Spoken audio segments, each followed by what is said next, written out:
Spolupráce firmy ITS a RobotWin přináší našim zákazníkům jedinečné řešení v oblasti učení robotických trajektorií.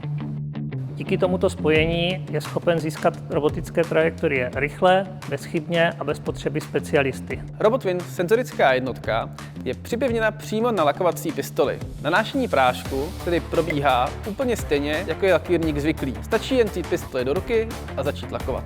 Naše technologie je plně zaintegrována a propojená s aplikací Artic-Coating. Vytvořené programy se tak hned objeví přímo na panelu a je možné je i hned spustit. Zároveň lze v případě potřeby program libovolně upravovat, například jednoduše ladit jednotlivé rychlosti mezi pozicemi robota.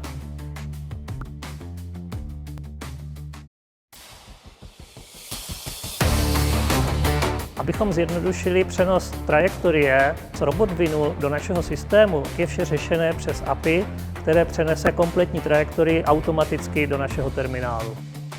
Robotický systém Artic-Coating integrujeme do stávajících lakovacích linek během několika dní, což představuje ideální výhodu pro veškeré provozy. Celý robot je umístěn na 7. ose, která s robotem hýbe souběžně s jedoucím výrobkem na dopravníku. V tom okamžiku není potřeba, aby se obsluha při programování robota omezovala jeho dosahem, možnostmi anebo limity. Celou dobu, kdy výrobek jede s robotem, je možné využít jeho plný rozsah.